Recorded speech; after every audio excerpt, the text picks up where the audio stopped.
What's going on, everybody, and welcome back to another episode of JaAR. JaAR, for those of you that may be new, stands for Joe and Amy Review, and this is our now twice weekly show where we review the Magic stories. And I say now because we're back. It is time for the Phyrexia All Will Be One stories. They have begun to come out, and you all know what that means. They're going to be rushed out as quickly as humanly possible because they care very deeply about these stories, the people that write them, and the people that read them. But enough of my cynicism. Today, we are here to review Phyrexia All Will Be One, side story number 1. Technically, they don't number them, but it is the first of the side stories, Cinders by Cassandra Caw. My quick review at the top of this one is, I thought this was a good story. I would doubt it has overarching impacts on the main story in any capacity, but I still think it's definitely worth a read. Incredible. Absolutely incredible. You have to read it. Well, there you go. Because fuck the overarching story. It's incredible. Okay. Cassandra Caw did an amazing job. Okay. Very interesting. Yeah, so if for whatever reason you have not gotten a chance to read the story yet, it did just come out yesterday at the time that this video is coming out to you. So what we try to do when we review these stories is to try to remove as many barriers as possible so that you can go read these stories for yourself if that is something that you're interested in doing, and like I said, if you did not get a chance to do so already. So the top link in the description down below will take you directly to this story so that you can read it for yourself. We encourage you to do so before watching this video, and then of course once you are done, or at some point after you are done, we would love it if you would come back here and join us for the full review itself, because we want to hear from you. In the comments down below, we want to know what you thought of the story. We want to know how your opinions on the story compared and contrasted to ours. Because what we're about to tell you here are our opinions about what we read. And that doesn't make ours any more valid than yours. And in fact, we look forward to reading the comments from people because a lot of times we learn things in those comments, and it would be really nice to hear from you in that regard. So please, like I said, feel free. Any thoughts that you might have in the comments down below.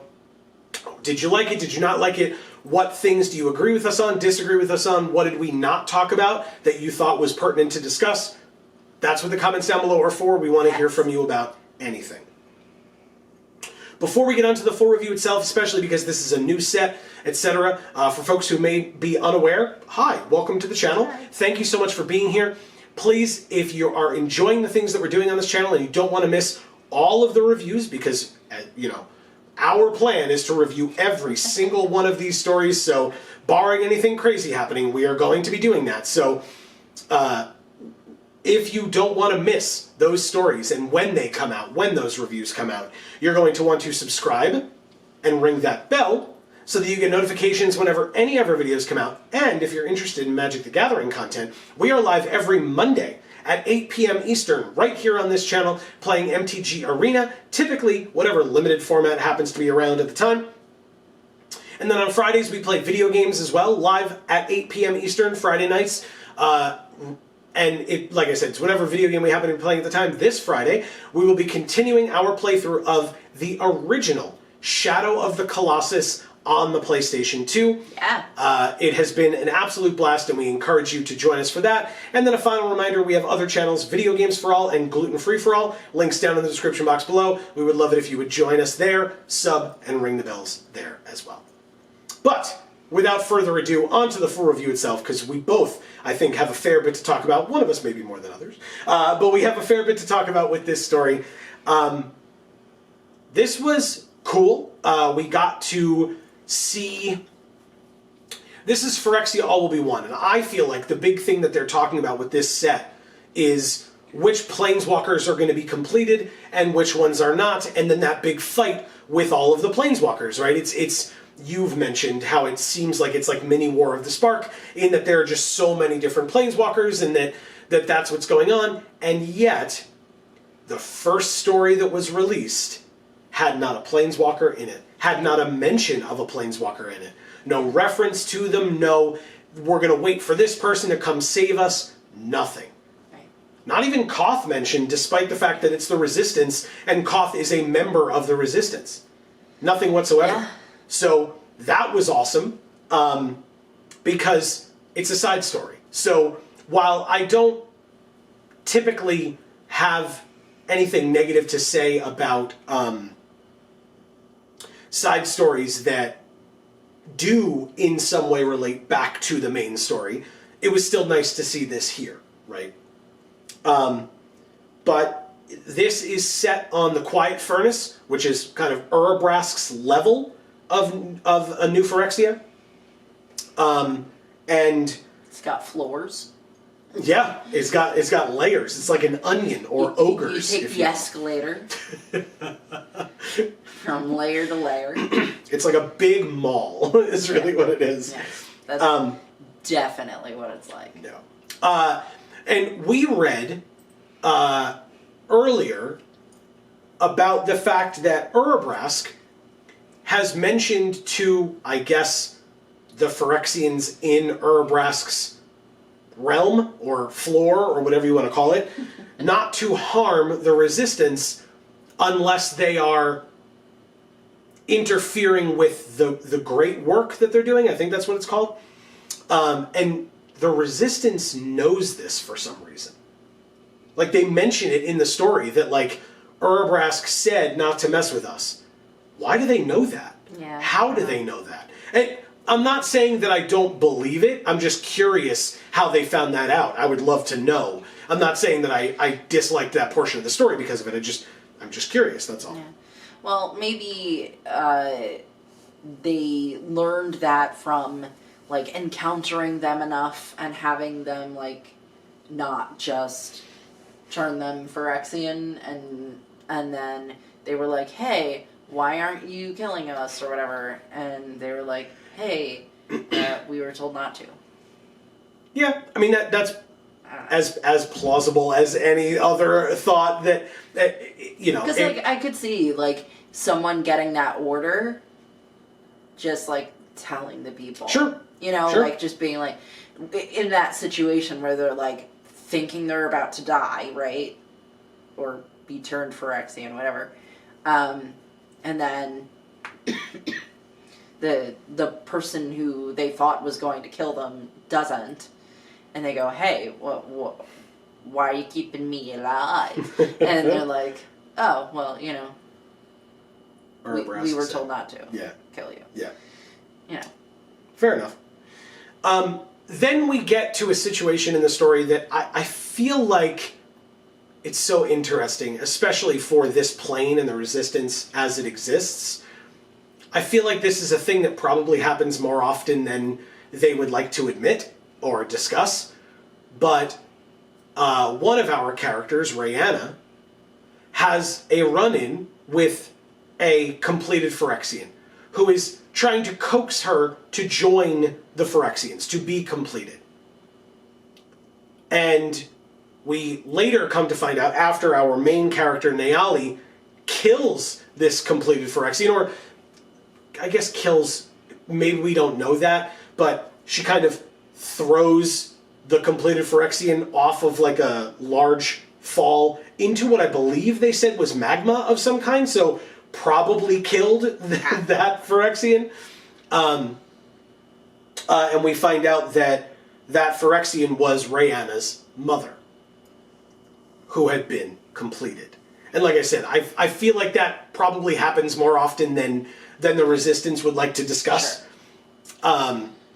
And it's just, you know, it ain't sexy, so they're not going to really be talking about, like, damn, that's the third time this week that, you know, someone's loved one who has been completed or taken and then completed has come back and tried to coax them, you know.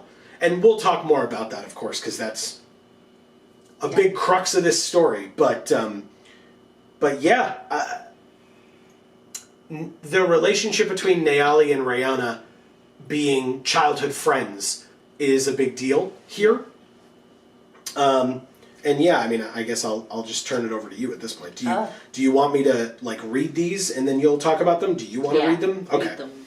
So for folks who are unaware of how we have recently or more recently tended to do things on this channel, if there's a particular quote that we want to talk about, we're going to write it down, and it's basically going to be word for word. If we skip sections here and there, it's because those don't assist with the context that we're trying to give. So just be aware of that. And like we said, we encourage you to go read the story for yourself, because we're not summarizing, we're discussing things. So this first quote is a big one. So you want me to just read the whole thing? And okay, not a problem at all. Nayali gaped at her friend. She beat you? Not with any malice. I think it was because she needed an outlet. Some way to mitigate the enormous pressures she was facing. It needed expression, or she would have exploded. Still, it was cruel. I loved her, you understand, said Rihanna, and Nayali heard a rebuke in those quietly spoken words. I still do. Anyway, I thought it'd be easier for her to simply not exist in this world. I wanted her torment to end. Does that make me a bad daughter? No, said Nayali, hands closing and reopening like she could wring the right words from the air. You're not. I understand completely. The Phyrexians have taken so much from us. It's why we fight. What befell your mother, we can make sure it won't happen to anyone else.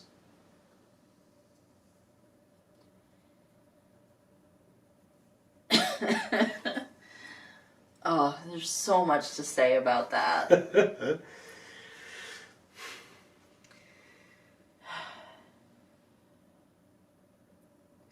I think a lot of it speaks for itself.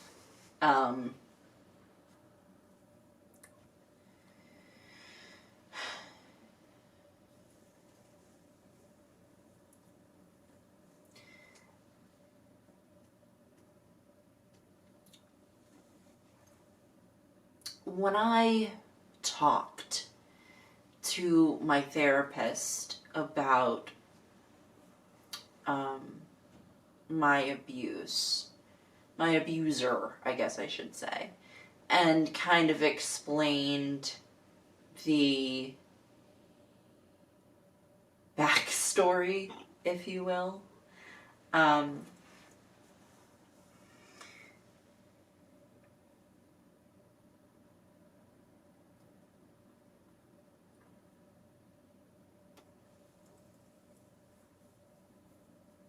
she said something like, some sort of reaction to it. And, I remember that my response was, well, yeah, I mean, I remember that my response was basically saying, yeah, I mean, they didn't just, end up like that.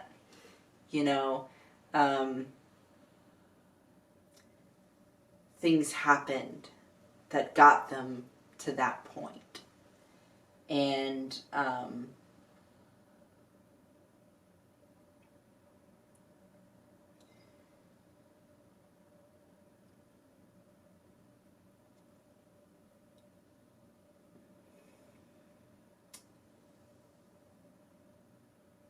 it helps to understand that.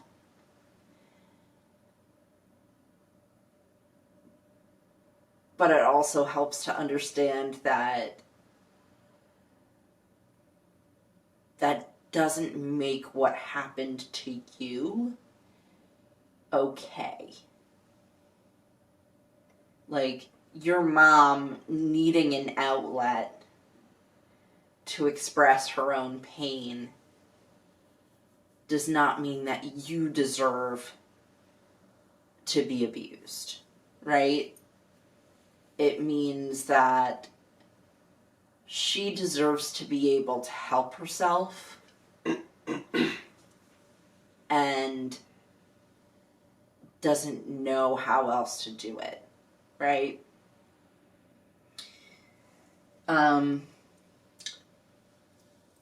And it does say, I'll let you kind of read over this a little bit. It does say, I thought it'd be easier for her to simply not exist in this world. I wanted her torment to end. Prior to this quote, Rayanna mentions that she thought of wanting her, kind of wishing that her mother had died. Not for the reason that you might think for an abuse victim, which is they hurt me, they beat me, and my revenge or whatever my revenge fantasy is, I wished them dead. That's not what it is in this instance. It is... I mean, it's usually not a revenge fantasy. It's usually an, oh, I won't be beaten anymore if this person isn't here. Thank you. But, yeah. But that wasn't what it was here. It at least based on what Rayanna said, it seemed to be kind of a want and a desire for her mother to no longer be in pain. And that would be a good way to do that or to help that or what have you, would be to have her die instead of having to continue living through her life that was so tough for her. Yeah. Yeah.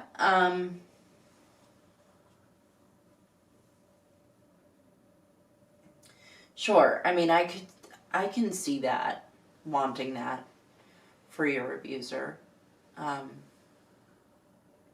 Especially if you're not yourself an abuser, right? You're just a victim. Sees their pain, gets pain because of them, right? And maybe some people are able to step back enough to say that all of that pain, all of it, whether it's yours, whether it's theirs, could just not exist. Yeah.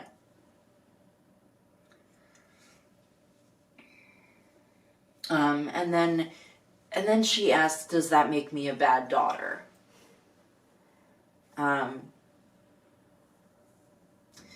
I can't tell you how many times I have wished my abuser dead. Like, it's literally uncountable. But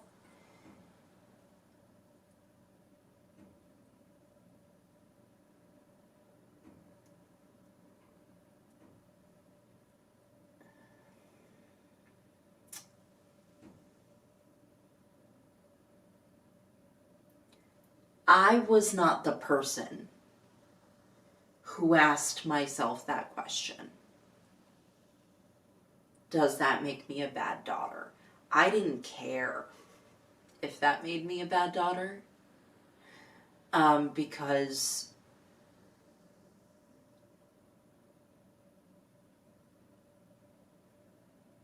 I didn't care.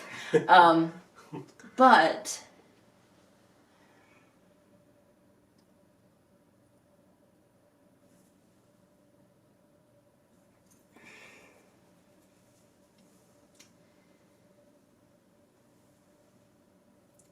I certainly know people who have asked that question, or who thought that me being able to talk about that was something that they felt they couldn't themselves talk about because they were afraid it made them a bad daughter or son.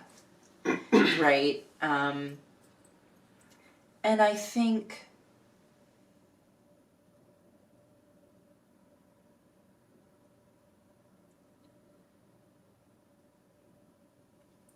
there are a lot of parallels in this story. I mean, here we're talking about abuse more than anything else, but we're kind of talking about death at the very end of that. But there are a lot of parallels to death in this story, because they're kind of using becoming Phyrexian as an analogy for death, essentially, here. Yeah, well, and they also, it seemed to me, it was also to a degree they discussed grief in terms of the mother dying when she was kind of thrown over, again, seemingly into the magma, so. Well, it wasn't when she was killed, though. It was... They referred to the grief as being encountering your mother when she's a Phyrexian, right? Like, that experience is what gives you grief. More than, well, this Phyrexian is dying. You Right. know, Yeah. it's the step before that, right? It's Okay. you have encountered your mother, who is now a Phyrexian. That was... Did we get to that point yet? Oh, no, that's here. That's here. Yeah, so why That's the don't you next read line. that part? You got it, yeah. What a good segue. It's like we planned it that way. The peace that the Phyrexians feel is a false one, born of a loss of self. That thing wasn't your mother. Not any longer. Meant to convince those who remain that Phyrexia is the only logical option. I'd have gone mad with grief. Right, so the grief she's talking about here, in my mind, is not, well, you saw your mom fall to her actual death, right? Okay. It's you encountered your mother as a Phyrexian and then had to, like, witness her be killed because she's a Phyrexian. Okay. So she had to be. Yeah, I looked at it the other way, but I absolutely see your point, for sure. And the grief that she's referring to there is Phyrexias is the only option. So this death is the eventuality, the only way out, right? And,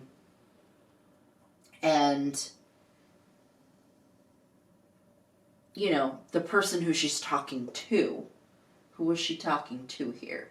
Rhianna. Rhianna? Yeah. Okay. Yeah, Right. this is Nayali talking to Rhianna. I get them mixed up in my head for some reason. So Rhianna is coming at it from a very different place, right? She's saying, you know, my mother was at peace for once in her life, right? She wasn't angry. She wasn't beating me. She wasn't anxious too, Anxious. right? That was sort of what they talked about, where she said even when asleep she would moan and cry, and on these, she being the mom would do these things. Yeah, like I guess she was having nightmares and things like that. Flashbacks even. Yeah.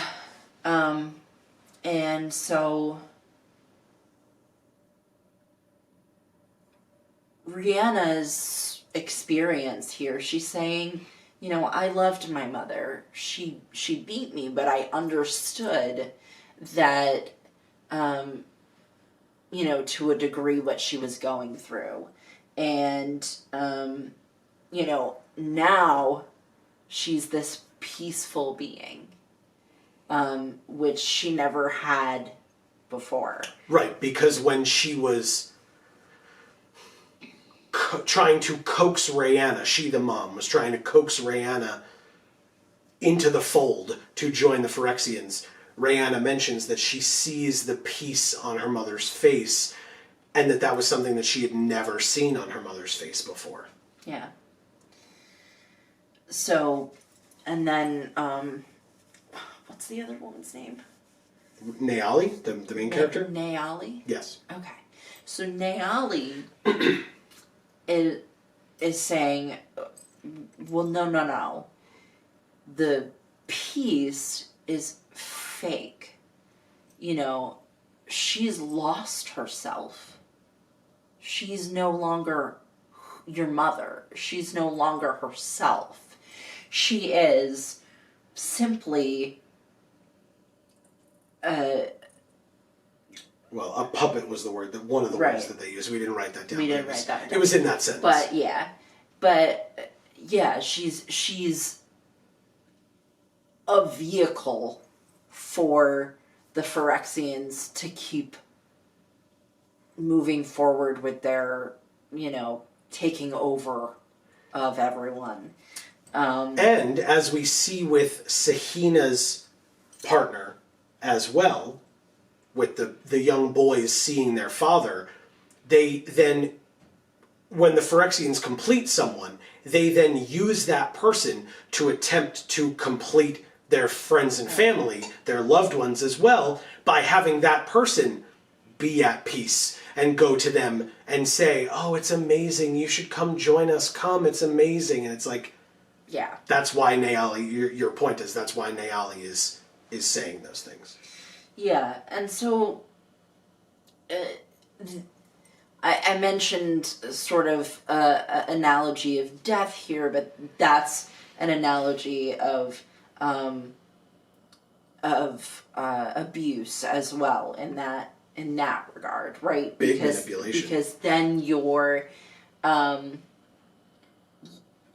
what Cassandra is referencing there is basically saying, okay,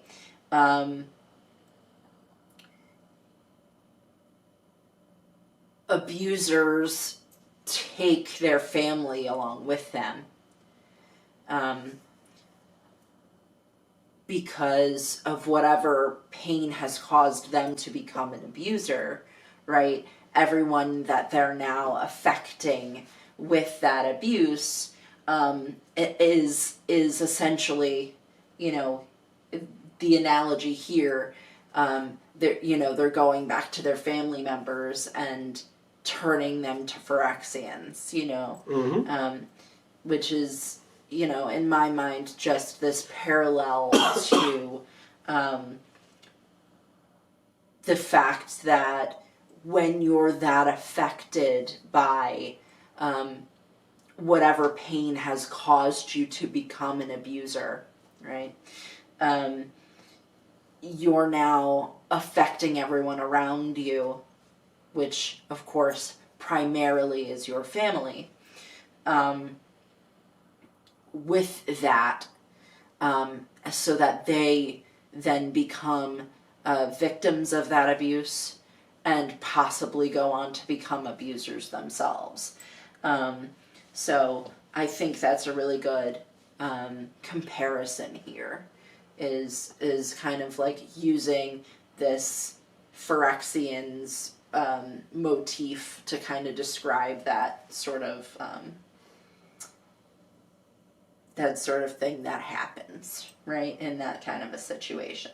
Okay. Let me just make sure I didn't, okay. Go ahead. Okay. I was just so we're here now? Yeah, I just wrote this thing down at the bottom. So, when Rayanna disappears and Nayali and the other people from her cell go to save her, when they find Rayanna and they go up to her, Slowbad shows up, who was a goblin tinkerer back in the day and is now a Phyrexian goblin tinkerer.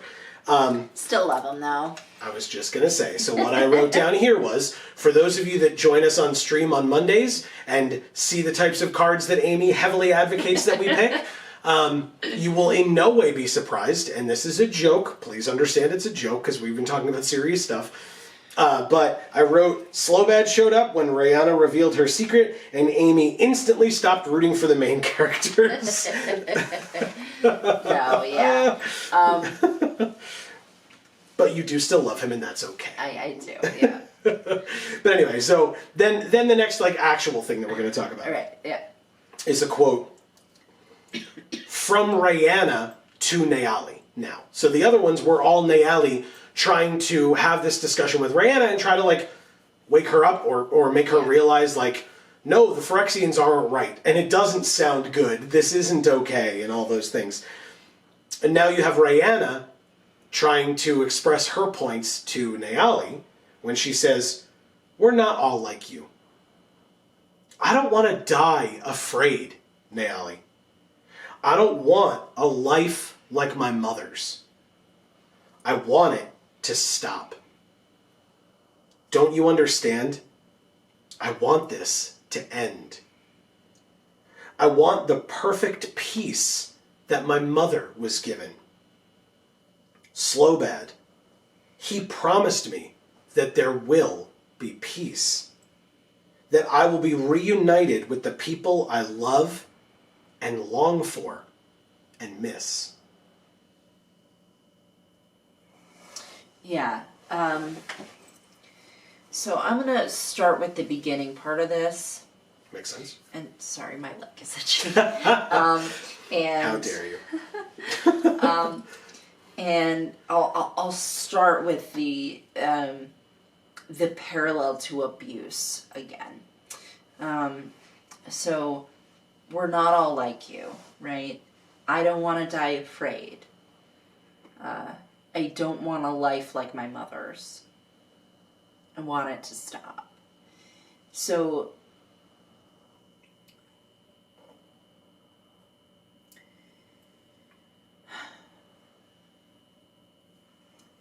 we're not all like you.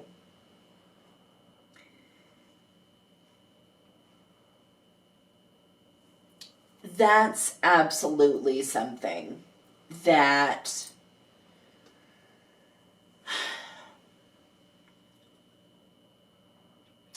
an abuse victim would say, could say, often says, to someone who hasn't been abused.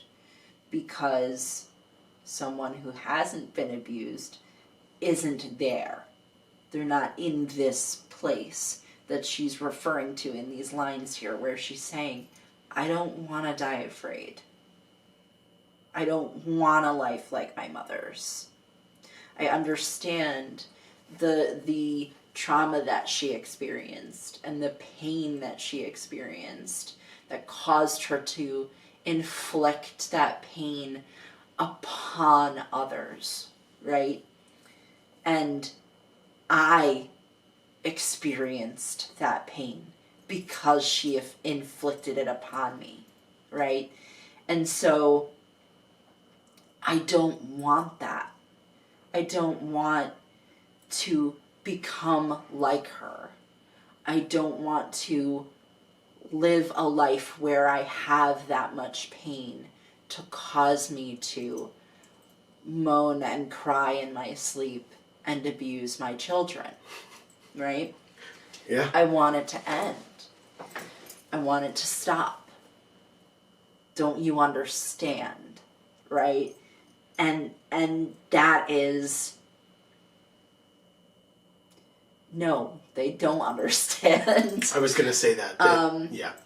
Yeah, but that is very indicative of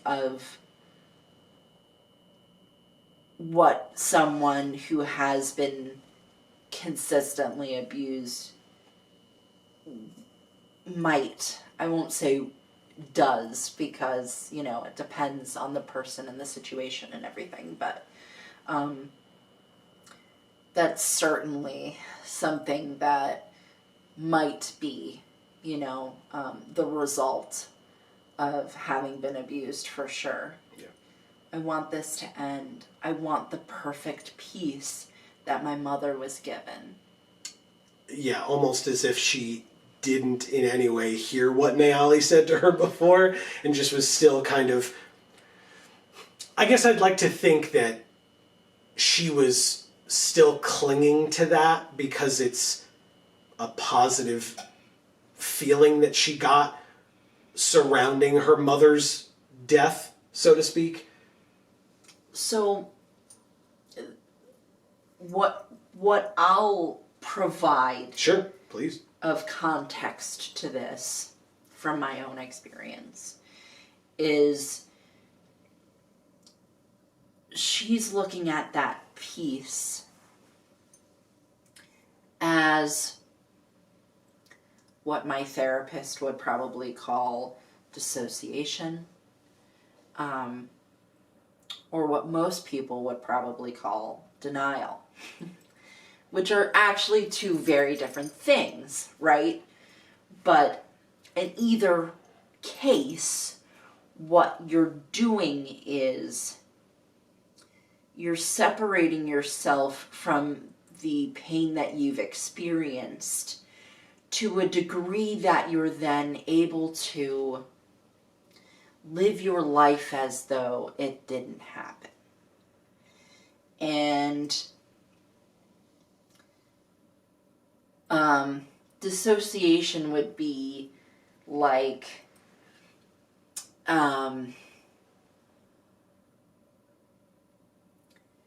probably more frequently just in pieces, like certain points in time where you do that, right?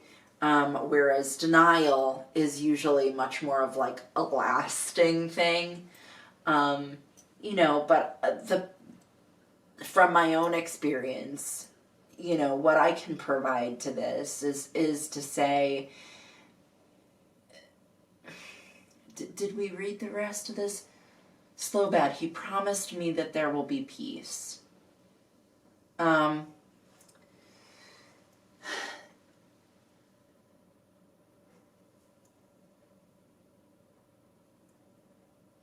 tried to get any bit of my family to listen, to hear the truth, to put aside the blatant falsehoods that they were living in. Not just, you know, it wasn't just what they would say, right? They were living in that. And I'm talking about it in past tense, but I assume they're still very much there. I don't associate with them anymore as a result. But that is the reality that I experienced, is I spent so much time and energy and caused myself so much pain trying to convince them that living their lives in this sort of like matrix almost was not going to help them. It made them feel better about it, right? It made it more easy for them to deal with it. But like we read in the last quote, they lost their sense of self, right? I'm just going to turn back to that for a second.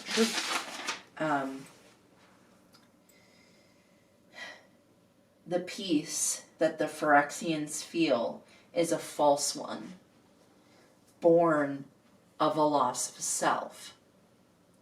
So the loss of self is you don't get to truly be who you are and be a wise, strong,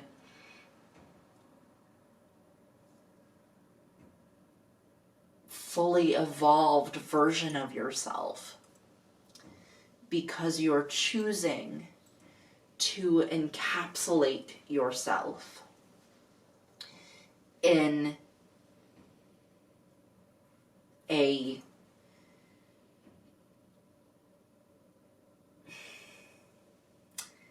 you know what it makes me think of? It makes me think of like in Blazing Saddles, where all of the buildings were just like painted wood planks Facades that were like held up by like a 2x4 in the back. Mm-hmm. You know, like they're not actual buildings, it's just facades. When that's the town you live in, you don't have a home. Your town, none of the buildings are real. There's no substance to it. So, loss of self, you don't have a home. You've built this fake town and you live there, but that's it. You don't get to see the outside world. And you definitely don't get to be part of it. So, Just like that. so that's really what you're leaving behind, what you're losing by deciding to become Phyrexian, right? Or deciding that if you can push away the hurt that you've been caused indefinitely, that you'll just be fine, right? Yeah, maybe. Maybe you'll be fine. Maybe. You know, but you'll never be better than fine. Never. I'm going to use the second half of this quote as an analogy for death. We're going to go back to that one. I want this to end. I want the perfect peace that my mother was given. Slow bad, he promised me that there will be peace, that I will be reunited with the people I love and long for and miss. Right? Okay. If I die, I'm gonna get to see the people who have also died. Again, finally, right? I'm gonna have that moment of peace where I'm reunited with the people I love. And I want all of this nonsense to end.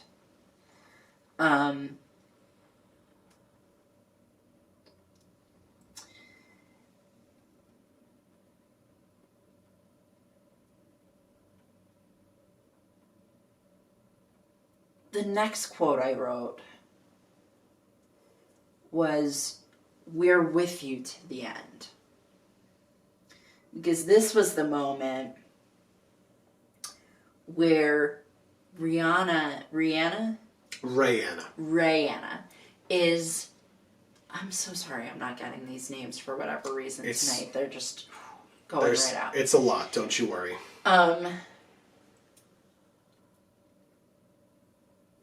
She has resigned herself to the fate of becoming Phyrexian. She is, so we can make, if we're making the parallel of death here, it would kind of be to suicide right there, right? It would be, she's saying, I want this to end. I want to feel that peace. I want to be reunited with the people I love who have already passed. I want this to end, right?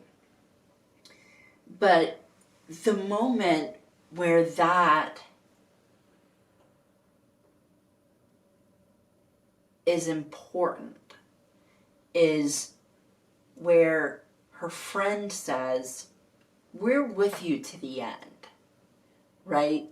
Because when somebody is in the headspace where suicide feels like it's the option. And I say the option, right? Because if you're in that place, that's what it feels like. That there aren't other options, right? That peace that my mother was given, right? I never, she never saw that peace on her mother's face. Even when sleeping, she didn't get a reprieve from her pain, right? So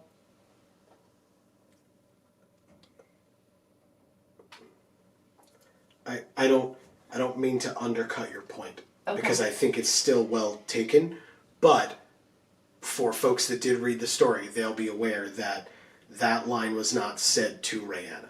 Oh, it was not? No. This line was said, the line, "We're with you to the end," was said by Sahina to Nayali.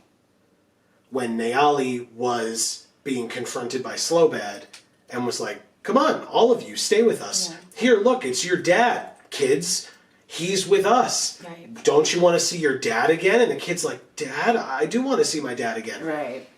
And what Sahina said, who is the mother of those boys, she said, "We are with you until the end.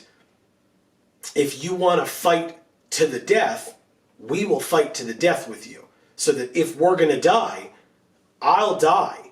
My kids will die because you're our leader. We will go with you." I still think I still think your point is well taken, because if Rayanna, Rayanna was present for that, to hear that. Yeah. And if only she had, or could have, right? She heard it, but did she hear it? Right. Well, and so that's the point. That's why the eventuality that happens in this story happens, right? As opposed to it turning around. Because she couldn't hear it. Yeah.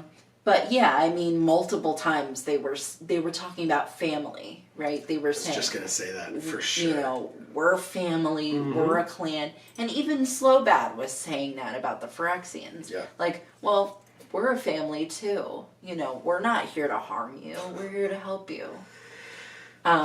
Because when you become like us, you'll get that family back that you've lost. And it's so interesting because Slowbad did let everybody but Nayali leave, because Nayali was the one to kind of offer that sacrifice, right? I volunteer as tribute kind of thing. And that when Nayali is there watching at least the beginnings of Slowbad giving Rayanna the glistening oil, it's done with reverence in that moment. Now, it's because Rayanna is like succumbing to it or wanting it to occur. And it's Slowbad is bringing it over reverently, and Rayanna is kneeling down and accepting it and all this other stuff. It's not what we heard about with like Urtai, right? Where Urtai was like kidnapped and shackled down and completed and all this other stuff. Like, no, this is another way of doing it, where you have convinced this woman that this is what she wants and what she needs, and so she is letting it happen or asking for it to occur, and it's heartbreaking. Yeah. For Nayali to watch, and for us to read, to read that it is happening. Right. That sounds a little bit like,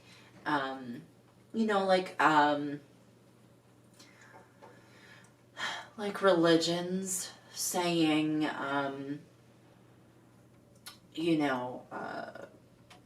you'll have like eternal peace after death if you're part of this religion, or follow our edicts or whatever. And so that's like an interesting little piece that they talked about, the reverence, and they talked about like it wasn't a priest that brought it over, but it was Slowbad Yeah. himself. Yeah. Right? And it was still almost ritualistic in the way that it was Yeah. done. Yeah, for sure. So that was like an interesting piece in there that kind of, I would say kind of like helped this story probably touch a couple more people, right? Like people who maybe weren't getting the rest of it. You know, maybe they never experienced trauma, right? Which is a huge theme in this. Yes. Maybe they never had anyone in their lives who wanted to die, you know? But maybe like that little bit of like a religious piece is something that helped them connect to the story, because they didn't have those other aspects that were so much in the story. So I feel like that broadens the audience that can read this story, listen to it, interpret it, analyze it, and get something real and emotional and true out of it. For sure. Just like you, if you want to leave thoughts in the comments, don't forget. And it's super funny that you mentioned that, because the line of, well, I guess the line that I'll be reunited with the people I love and long for and miss, the one and only time that I ever actually had that moment of somebody like ringing your doorbell or knocking on your door and saying like, have you heard the good word or whatever, has happened to me once and only once. And one of the things that when they gave me their little pamphlet that they tried to convert me with, I suppose is the proper terminology, is that, you know, they were like, have you ever thought that your loved ones, your loved ones who have passed away, will be resurrected and will join you back again here in this world or on this planet? And I like stood there in silence, because I was like, I don't know what answer you want me to give, but I know what answer I want to give, and it's like rude. So, and the person looked at me, I guess, as if they thought I was shocked because of like positively about what they said, and I was shocked for a very different reason. And they were like, it's an interesting thing to think about, isn't it? I'm going, I'm thinking about certain things, but it ain't what you think I'm thinking about. So, yeah, that's probably That's beside the point. but that's probably about how I would have responded to Slowbad as well. But, Okay. like you said, or not even like you said, we have mentioned this in JaAR many times. For anyone that has lost a loved one, especially like someone very close, you understand, or likely understand, the feeling of what you wouldn't give for one more day, one more conversation, one more meal, one more walk together, one more anything, one more minute, one more second, one more word, anything at all. And that pull is very strong. Yeah. And alluring. Yes. Yeah, for sure. And so if you are presented with that and you're already needing it, Right. then that absolutely would be a thing that would draw you in. Yeah. Or that I imagine would draw most people in.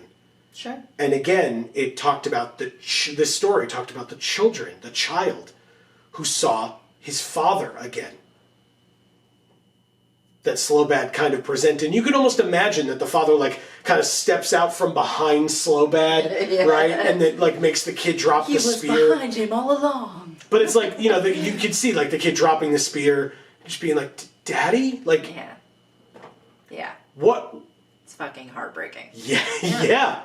It's heartbreaking, and like we talked about, it's manipulative as shit. Like, it's just so cruel to do to anyone, in this case, let alone a child. But in all cases, I don't care if you're 1 or 100, presenting someone with that kind of an offer, that's cruel.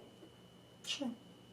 And so, yeah, that, like I said, I could see how that would be alluring to some.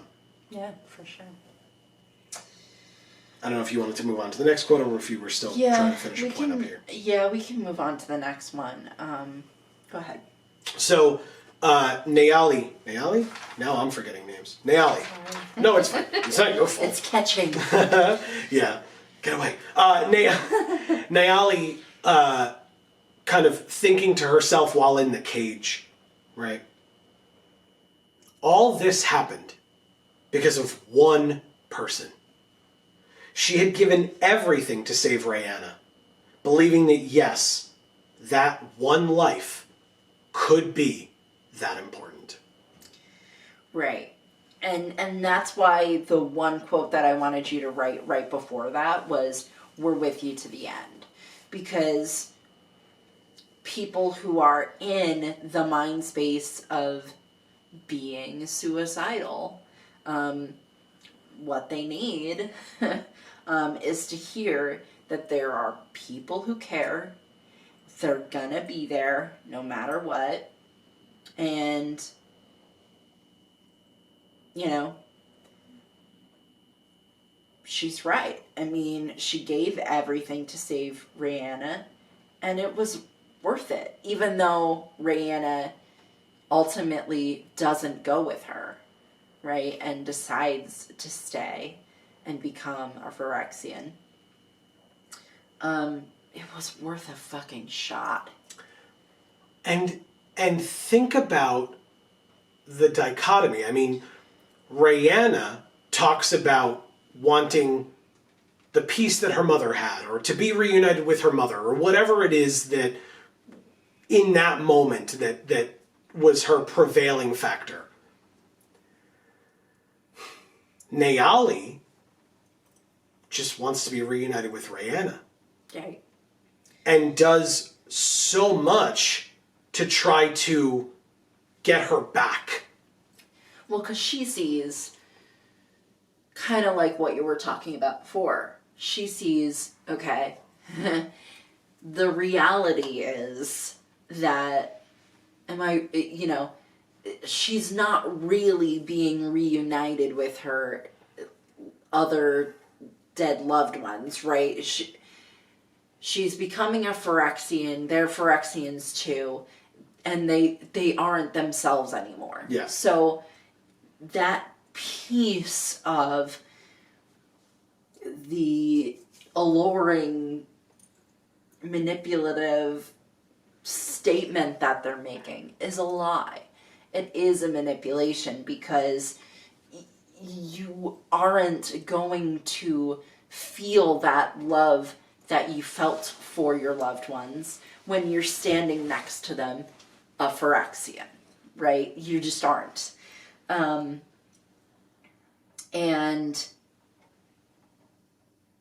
That made me think of that one part that I forgot to have you write down, where they were talking about, like, do you, like, when you first get changed into a Phyrexian, like, do you scream internally because you're, like, able enough to tell, like, what's happening to you? And Nayali was thinking that. Yeah.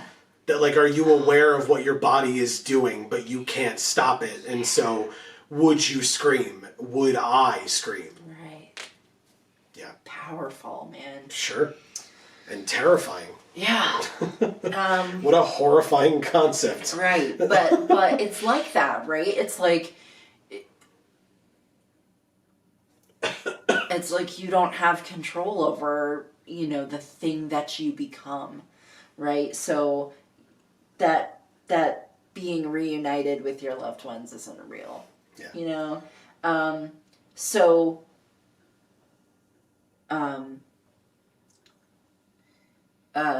Nayali sees that, right? And she's saying, that's fake. You're here now. Your loved ones are us. We're here to fucking save you. And that's what we're gonna do, you know? Mm-hmm. And then she's sitting there going like, ugh, you know, I just can't. But, and as heartbreaking as that is, Nayali is right. You know, she's sitting there saying, you know, one life is worth that. One life is that important because it's a life. And even somebody who's sitting there in that space thinking, I just can't keep going on this way. I need peace. I can't keep going. I don't want to still be here. I want out, right? And the only way to escape this pain and this grief is to die, basically. You know, the only way that somebody in that situation gets out of that situation is by that belief changing in that moment to, no, there's a reason for me to be alive, right? And so what that is usually someone else talking to them and saying, you know, your life is that important because it's a life, right? Like there's nobody who's in that situation where their life isn't important enough to try to prevent that from happening to them. And sorry guys, this is a lot. It sure is. You know, I was thinking to myself earlier. You guys have the benefit of being able to pause the video if you need to. Go take a break. Yeah. I was thinking to myself earlier, you know, if we're talking about heavy stuff, apologies for the possible triggering aspects of it, and we completely understand if folks need to, like Amy said, need to step away or whatever. Every episode is, though. This is the first story in a while where I feel like there's been so many allegories or so much allegory to suicide. Yeah. We used to have that often. Yeah. And it was the main characters. It was the planeswalkers, right? Who were, you know, not just straight up constantly thinking about that particular thing, but in terms of sacrificing themselves or putting themselves in harm's way, or this is too difficult, I'm going to give in to this struggle and etc. and leading to those feelings or thoughts or discussions of suicide. And this is the first, I feel like, the first story in a while where they've really touched on it. Yeah. And I don't know if that's a good or a bad thing. I think that... And I personally think they've touched on it deeper here than I feel like they really ever did. Sure, for sure. Yeah, well, right. I think I can easily agree with that. And I think that personally, right, again, can completely understand if there are folks out there who are like, I can't just constantly read stories about that. That's not what I'm here for. That's not what I'm interested in. I get that fully. For me, at least, those stories have a lot of depth to them. And I find that, I think if it were every story, it's way too much. That's not, I don't need that either.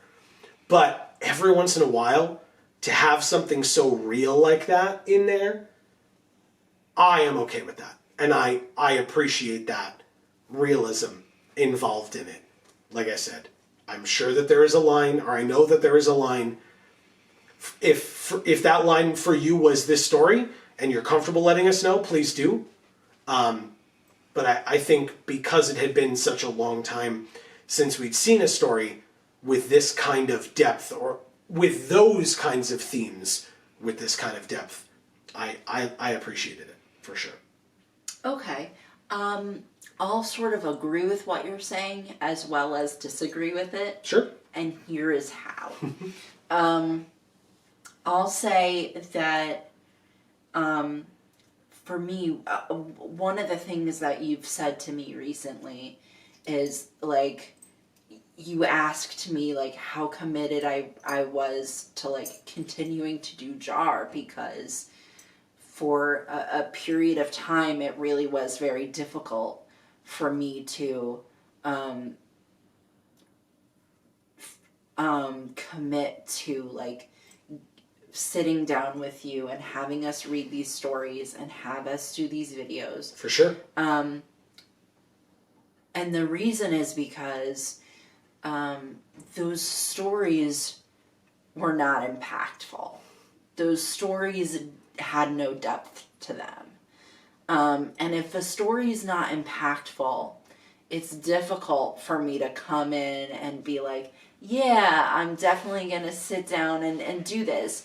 Like, it's one thing to want to watch, like, brainless television or whatever. But it's another thing to want to read stories that are in that same general vein, you know, of not having a lot of depth to them. Sure. And then having the commitment that you've already made to sit down and analyze it. To sit down and analyze something like that is extremely difficult because it's not deep enough to analyze. And it makes it very difficult for me to be motivated to actually make these videos.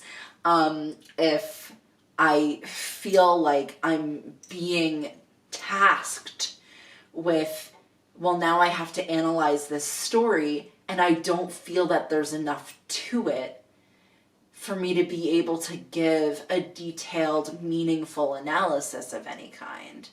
And so, for me, I feel like when the stories were at their peak of being amazing, every story was like this. So, you know, I agree with what you say, except for that little piece where you say it might be too much if every story is like this. Sure. I don't think so. I think everyone who cares about the story agrees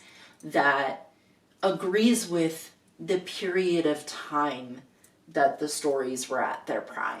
Yeah, I guess I wasn't saying that I don't want all the stories to have depth. I just don't know that I want every story to have a suicide theme, is my point. Well, that yes, was my no, point. Of course. I want them all to have depth, but in varied things. I'm just saying the aspect of this story that alluded to suicide was so impactful to read and now for us to be able to analyze, but that if it were every week where we're like, well, today's suicidal discussion is, you know, like, that's a lot. Yeah, that's no, way too much. I don't think anyone would expect that would be okay to have like no variation Right. at all and just keep like trying to kind of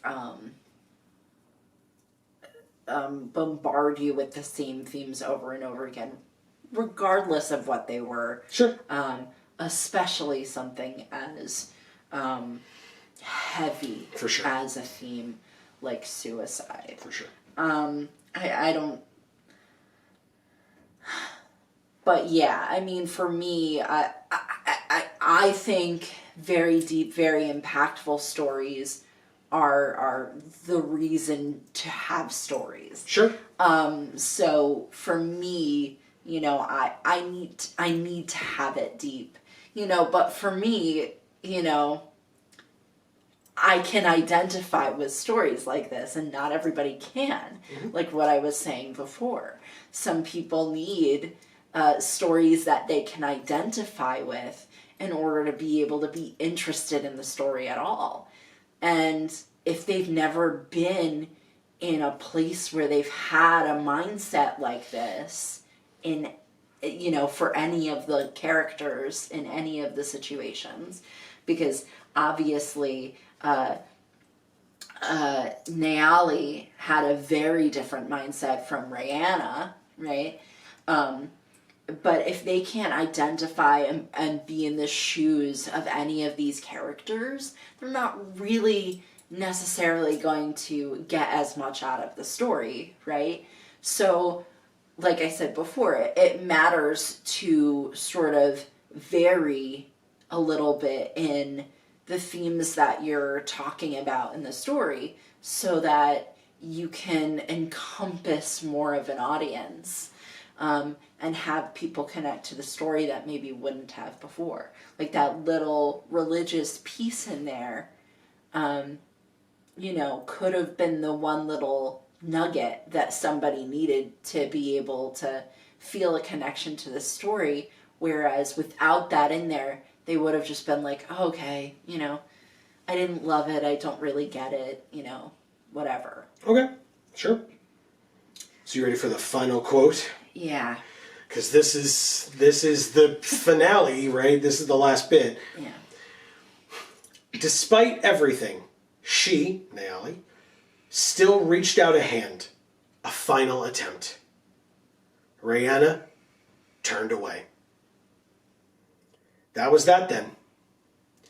Naali swallowed what she would have given for time to argue with Rihanna, time to insist there was no reason to surrender, that Rihanna had to fight. But they'd each made their decisions. Their paths were now separate. Naali saluted her once friend. Yeah. So, okay. Here we've got the abuse metaphor as well as the suicide metaphor again. So again, I'll start with the abuse metaphor because somehow it's a little less heavy. I don't know how. Isn't that great? But it actually is. Yep. Oh, God. So, I'll go back to what I mentioned before, where I myself, made so many attempts at getting my family to accept what had happened to us and what life they could go on to lead if they chose to accept that and chose to try to work on that pain and move forward. Instead of living in that facade town that they created. And despite everything, I reached out my hand, a final attempt, and they turned away.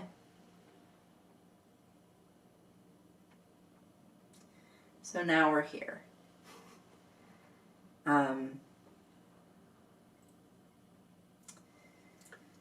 And just like this story discusses, right?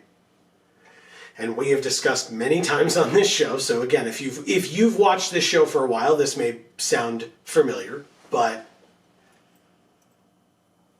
the word family, especially these days, does not just have to mean people who are blood related to you. And that you can have your found family or your chosen family as well. Yeah. Yeah, when I'm referring to family here, I'm meaning my blood family. I know you are. What I'm saying is that then the follow-up to that is that, Naali and Rihanna are found family, chosen family, with their, well, I keep forgetting the word, cell. Their cell. Yeah. So, going back to the quote, that was that then. Naali swallowed. What she would have given for time to argue, to insist there was no reason. They had to fight, right? These were all things that I attempted with my family, and it was a no-go. And it's very painful. Very painful. But we each made our decisions. Again, I'm reading off of the page. Our paths are separate now.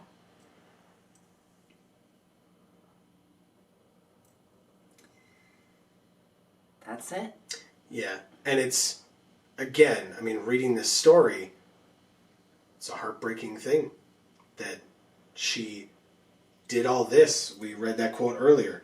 All of this happened because of one person. She essentially, and she Naali, felt awful about this, but she risked her whole cell. She ran right into a trap that she knew was a trap and didn't know how bad that trap was going to be. But she ran right into that trap to save her family. Yeah, but why do you think she felt awful about it? She felt awful that she got, that, like, once the trap was sprung, in that moment when Slowbad is offering to the whole cell, like, come on, come join us. And she knows, Slowbad knows that there's people hidden off that can hear him as well. Brings out the dad, and the kid is, like, shocked and, I guess, for a moment debating joining, right? Just that idea of, like, that second of, like, what do we do? And then Sahina saying, we're with you to the end. We will stay here and die with you if that's what we need to do. And Naali's like, I brought all these people here. I did this. And thankfully she's able to kind of negotiate their release, so to speak, and like get them all to be able to leave without Slowbad or any of the other Phyrexians pursuing them, and then she ends up kind of sacrificing herself and staying. But yeah. Yeah, I mean, I didn't get the sense that she felt bad. I got the sense that, yes, she felt comforted once she was able to tell herself over and over again that the cell was now safe, right? Mm-hmm. But I didn't get the sense that she felt bad about it because of the quote where she's saying, one life is that important. Their family. And that's why they said to her, we're with you to the end. We're going to be here and die with you if that's what it takes. Because they knew why they were there. They were there to save Rayana. And they cared about doing that because they were family. They were her cell. And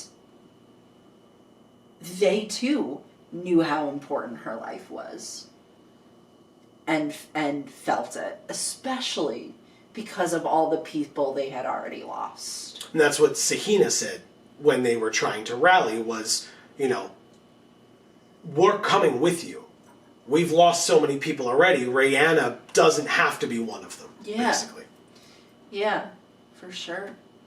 Yeah. And that's what Naali was thinking too, You're still alive. Yeah. You still have a chance to change your mind about this. The people who we've lost them, but you're still here. So, like, keep going, right? It just wasn't Rayana's choice that she made. She chose to turn away and to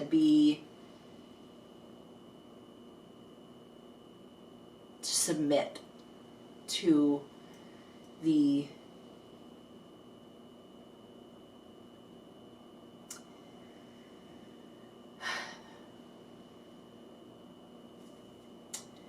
the intrusive thoughts that made her decide that becoming a Phyrexian was the only way to escape the pain that she felt, right? And if any one of you have been to therapy, you've probably heard of intrusive thoughts, because we all have them, not just those of us with diagnosable mental illness. But intrusive thoughts are those moments where you have those thoughts where you just think that there's no other way. Or you just think about, like, well, there's a whole lot of things that they can be, but we won't go into all the different things that they can be, because that's not what we're talking about right now. If that's something you'd like to look up on your own time, feel free. But, you know, unfortunately, those took hold in Rihanna enough that no matter the fact that her cell came to save her, and that her best friend came to save her, and that her best friend was willing to kind of get caught, right? None of those things were able to penetrate and make her believe.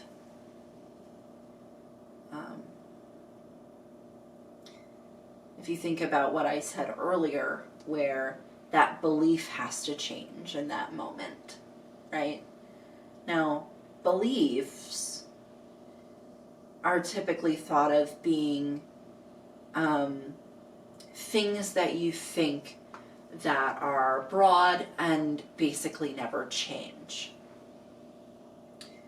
So that's why I say in that moment, right?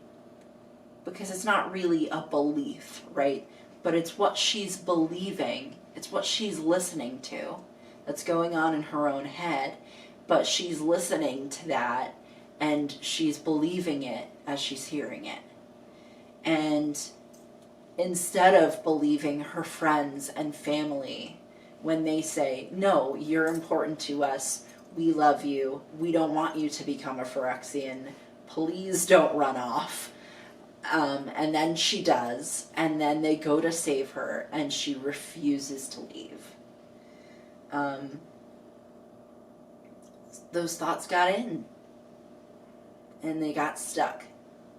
She got stuck on them, and she couldn't get loose. And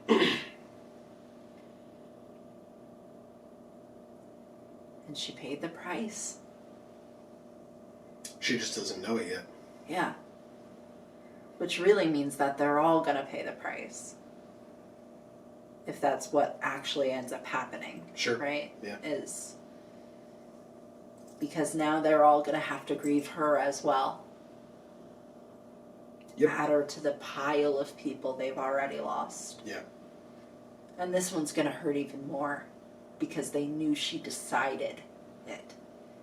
Instead of it just being, befalling her. Yeah. You know. Nayali mentioned that multiple times, or thought that multiple times. Yeah. Yeah. Yep. Very sad. Very rough. But I say she decided it, and they mention it in here. But, I don't want people to think that suicide's a choice.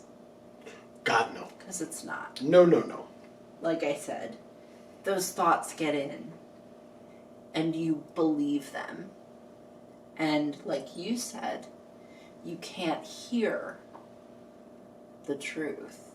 You can't hear when Nayali, your best friend in the world, says, your life is worth it. I'm here and I'm going to save you. Yeah. You don't hear that. Yeah. You don't hear it when she says, no, that's fake. That's all a facade. You're not gaining peace. You're losing yourself. You don't hear that. Yeah. You don't hear when your cell says to each other, we're here with you to the end. Yeah.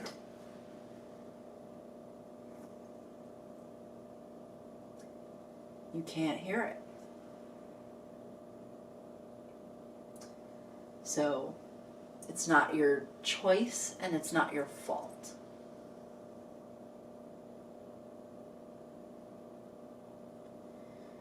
But it is painful for the people that lose you.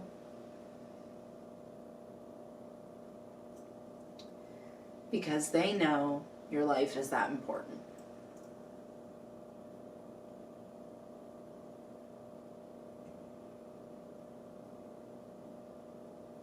And like I said, that's everybody.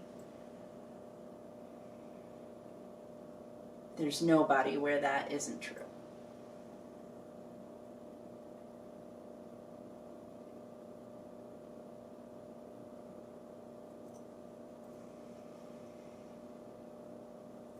I think she liked the story. Just like a little bit. Because I did too. It was good. I didn't like it as much as you did based on our quick reviews at the beginning alone. But that's, again, because I'm very fortunate in that I couldn't relate to the story as well as you could.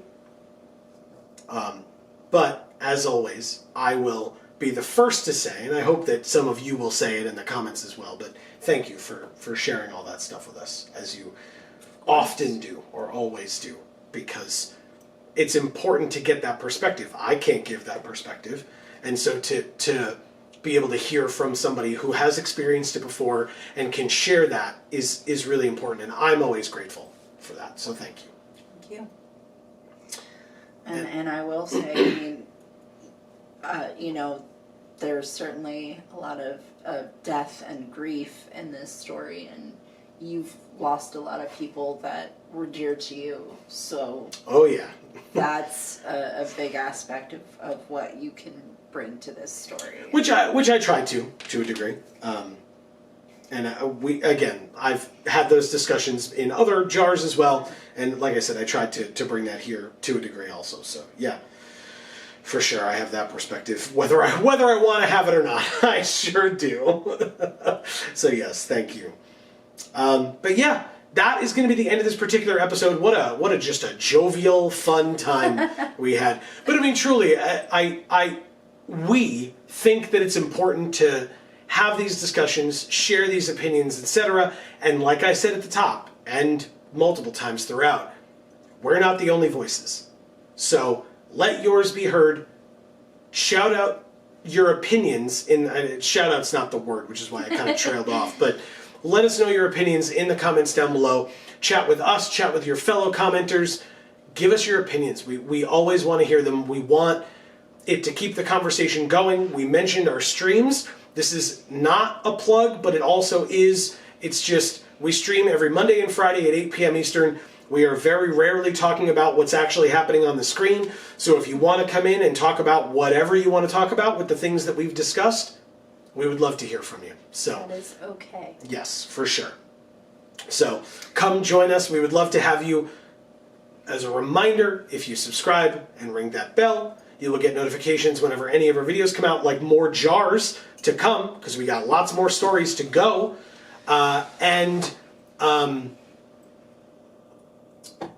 Streams. I was like, what am I talking about? And streams as well, Mondays and Fridays. You'll get those notifications so that you don't have to memorize when we stream. But yeah. And I really do try to, I'm the one who mans the chat during our streams. Thank you. You're welcome. I really try. I really try. She succeeds, for sure. But I really try to create a safe, warm space for everybody to talk about whatever it is they want to talk about. Which means that if things are triggering that people want to talk about, it doesn't mean no, right? It means you can talk about it, but it means that we leave a little bit of space for the people who are then able to say, whoa, guys, whoa. Sure. Because it's important that they feel safe as well. Yep. Right? But I think it's really important to be able to have these conversations, and if you feel like that's the moment that you want to do that more than just in writing in the comments that we then see later, you want to actually talk to us, because that makes you feel a lot more comfortable, or a lot more like you'll get something out of it. That's fine. Like, please feel free and feel able and safe to talk to us in stream as well. Yeah, for sure.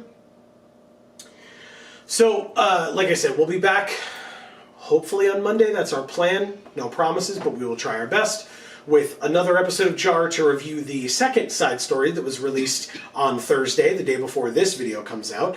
And don't forget, if you're watching this the day it comes out, we stream tonight. We'll see you then, hopefully, for more Shadow of the Colossus.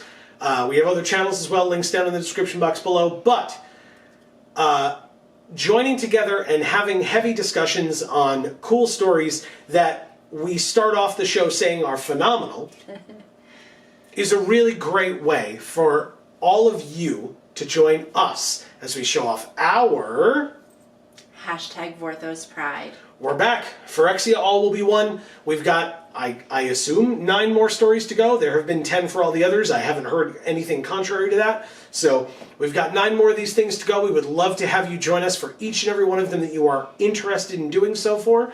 And thank you truly for any and all support that you're willing to give. Please don't forget, likes and shares here on YouTube especially go a very, very long way. So thank you in advance for that.